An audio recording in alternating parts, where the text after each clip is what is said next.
Greetings from Crete, Greece. It's a pleasure to participate in this important conference. I have a school without walls here called Crete's Culinary Sanctuaries. I built it 25 years ago to support people working hard to protect their cultural and natural heritage and share their knowledge with us.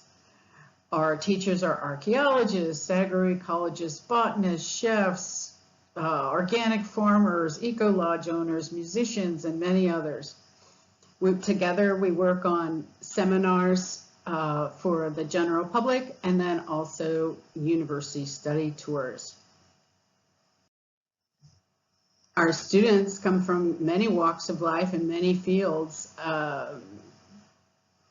doctors, chefs, nutritionists, sustainable tourism professionals.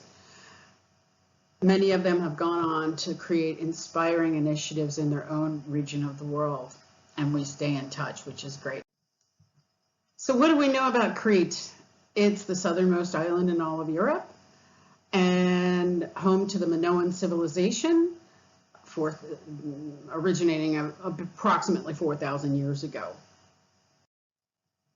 The Minoans produced agricultural products and exported them to other civilizations during the time, mostly wine and olive oil. Here's the Minoan Palace of Festos. The Minoan Palace of Knossos near Heraclio also has artifacts of winemaking, wine storage, and other storage for agricultural products that were exported. We also have the Mediterranean diet studies that originated here in Crete to review the healthy cuisine of the residents. We also have junk food now, which is very unfortunate, but it's impossible to escape globalization at this time. We also have mass tourism, which is fine for some, but it has obliterated a lot of our culture and nature throughout the coastline. So in reaction to all of this, when I first visited Crete 26 years ago, I had this crazy idea that the food would be amazing everywhere and that beekeepers would be, waiting to talk to me, but that wasn't the case. As a Greek American growing up with precious olive oil and honey from this island, I wanted to see it all. But what I witnessed was a society in transition where people who were practicing traditional trades were encouraged to give those up for the mass tourism model and the model of monoculture and chemical agriculture. Villages that had been inhabited for thousands of years were turned into tourism amusement parks, leaving no trace of local life behind. Traditional restaurants and bakeries were replaced by pizza joints. I knew that not everyone was following this model, so I set out in these mountains to look for them and see how maybe we could work together or they could share some information with the rest of us.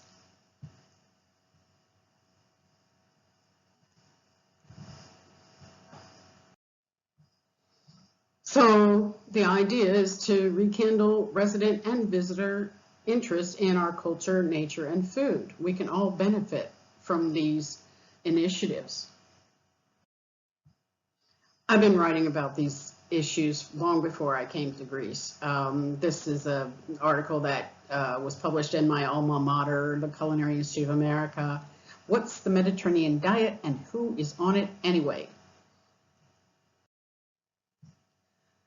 I use food as the window to share information about the bigger picture. I've written a book about this with the good and the bad. Also many articles for the Destination Stewardship Report and Rutledge, many others over the years to try to help inform people about the issues and hopefully find some solutions together.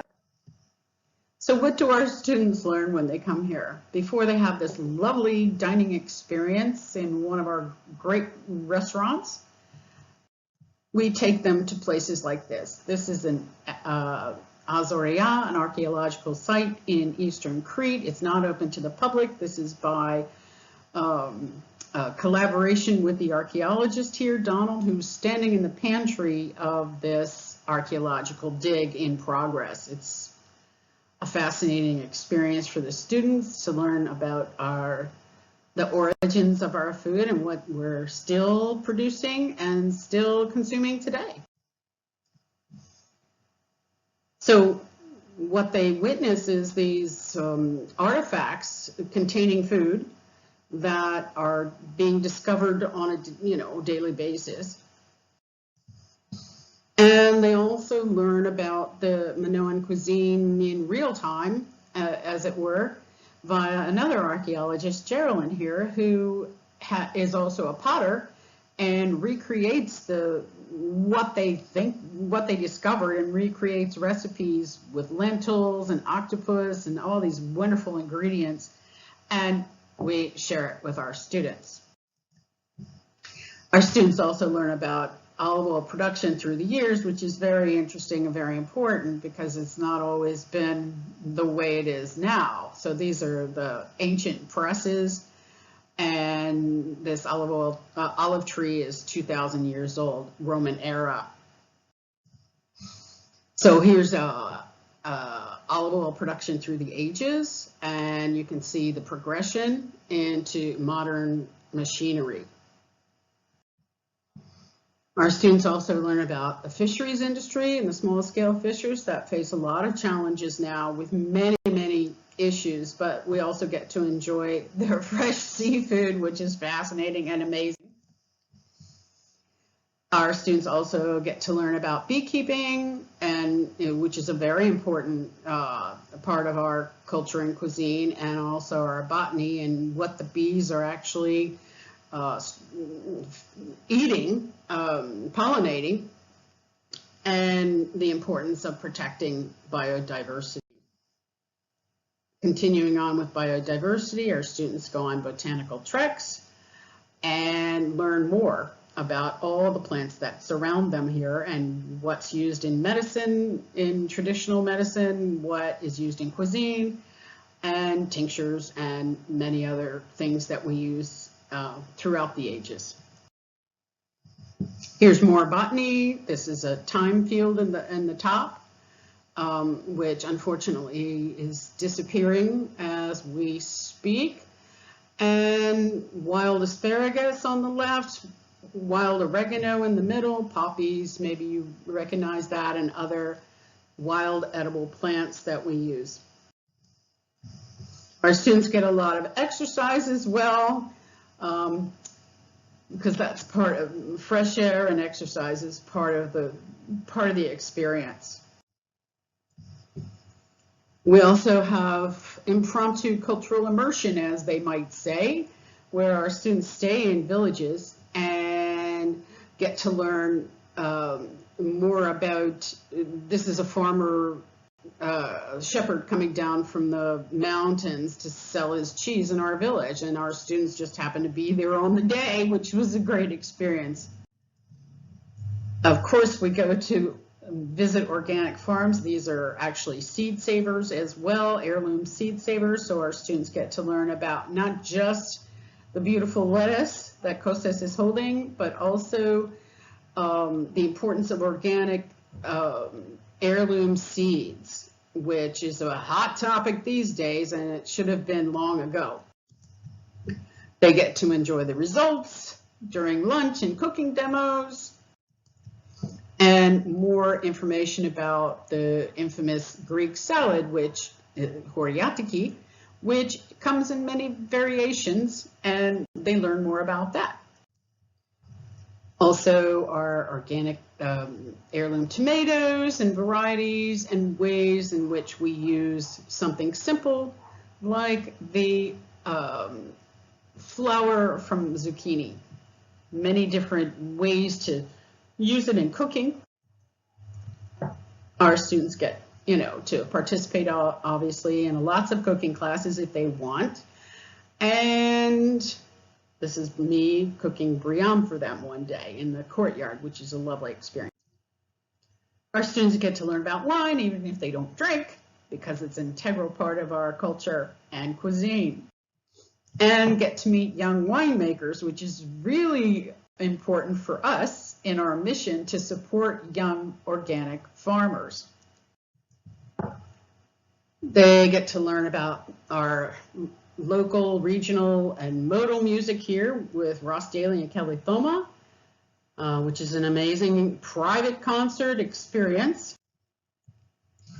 And Raki, which everyone's going to see it when they're here and be offered Raki when they're here. It's our variation of grappa.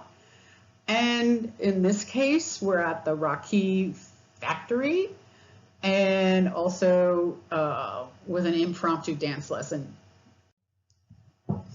Seed freedom, okay? We're not the only ones talking about seed freedom. There are many people around the world. This is Vandana Shiva here with Panayotis from the north, Politi Seed Savers, and also many of our colleagues in Crete at a protest in Athens a couple of years ago. I'm in the picture here, so I'm part of this, let's say, march for awareness of seed freedom.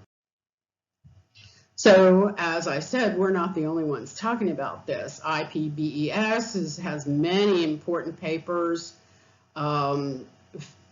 There are literally hundreds of papers and thousands of people working on this issue of unsustainable agriculture and what we can do to improve our agricultural systems for various reasons, including the problems that we're facing today. So when we look at, here's stats from 2018 of the organic market, almost 97 billion euros spent on organic food. Who are these buyers and where are they traveling? So are they just eating organic food at their homes, or when they travel, do they look for organic restaurants? We know they do. So we're here to help them find these great experiences and support the providers of our good, safe food for generations to come. Crete's Culinary Sanctuaries evolved over time with a tremendous amount of effort and search for the most knowledgeable and passionate teachers on this island. Knowing exactly where our food comes poses a bigger picture questions, whether we are shopping down the street or across the world. It is crucial to hear local stories and solutions. By creating a culture of respect for our stewards of the land and providers of our good, safe food, together we can work on solutions. We work to inspire young organic farmers and try to find ways for them to make a good, real living, which is crucial. Future generations depend on the decisions we make today.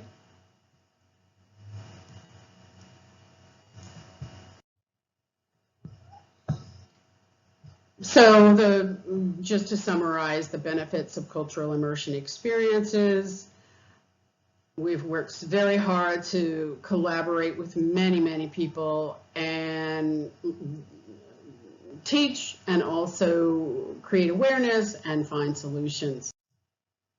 We're working on a documentary, which is a continuation of our work. We've been working on it since 2015 and hope we're going to finish soon.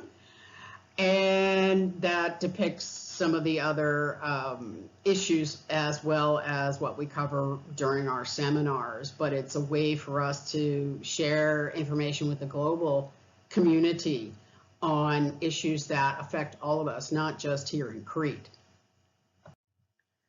So our documentary is called Heritage Protectors, and we'll make an announcement. Hopefully we'll finish by December 2022. I'm not sure. Documentaries take a long time to make and require a lot of funding.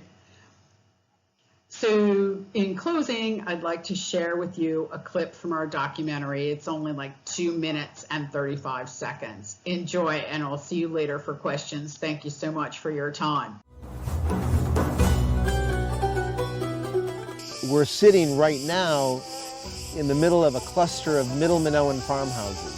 Behind us is an olive tree that's at least 2,000 years old. And so what I found compelling about this landscape, and the reason for us to continue work in this area, is to try to understand why people for thousands of years were drawn to this environment. Crete has been a main agricultural production area for centuries, for millennia. And it had delivered this thing that we call the Mediterranean or Cretan diet. However, mostly the last 3 or 4 decades, there has been a paradigm shift of the model of food production on the island. Στα αρχαία είναι και η ζωή μου και εκεί παίρνω δύναμη, γιατί χαϊδεύω τα χώματα των προγόνων. Έτσι λοιπόν, αυτό που έχω δει από τη μινωική εποχή, στην αρχαϊκή εποχή τα ζωριά και προχωρούμε, ήταν μία αλυσίδα. Έτσι λοιπόν, όπως ο παππούς μου, ο πατέρας μου, οι παππούδες μου, οι άνθρωποι παλιοί σεβόταν τη γη γιατί τους έτρεφε και την αγαπούσαν, σήμερα υποφέρομαι. Γιατί αν δεν έχεις λεφτά στις τσέπη πεθαίνεις. Ενώ τότε δεν είσαι, αλλά ζούσες. Είχες να φας. Όταν ταΐζουμε τα παιδιά μας, να τους δίνουμε ένα κομμάτι φαγητό και να τους λέμε καλή όρεξη, να μην τους λέμε καλή τύχη. Ο σπόρος ήταν η ευκαιρία για να βρεθούμε πολλοί άνθρωποι, για να διαδώσουμε την ιδέα της αυτάρκειας στην τροφή, της αυτονομίας του αγρότη, της ελευθερίας στην επιλογή. Άρχισε να θυμάται ότι υπάρχουν αυτοί οι σπόροι, ότι έχουν αυτά τα ιδιαίτερα χαρακτηριστικά, ότι αντέχονται σε αντιξοότητες, έχουν περάσει πολέμους, έχουν περάσει στερήσεις σε νερό, σε φάρμακα, σε λιπάσματα. Αυτοί είναι οι σπόροι που μπορούν να μας θρέψουν από εδώ και μετά και μπορούν να ανταπεξέλθουν σε πολύ δύσκολες συνθήκες που έρχονται, στην κλιματική αλλαγή, ας πούμε. Αυτό θέλουμε να κάνουμε, να δημιουργηθεί ένα μεγάλο αγροοικολογικό πάρκο. Νομίζουμε πώς μπορούμε να το πραγματοποιήσουμε και να έχει αποτελέσματα και να γίνει η Κρήτη ένα μεγάλο περιβόλι χωρίς φάρμακα, χωρίς χημικά, χωρίς άλλες παρεμβάσεις από τον άνθρωπο που δημιουργούνται. Γιατί γίνονται όλα. Θέλει αγάπη και θέλει να είσαι εδώ.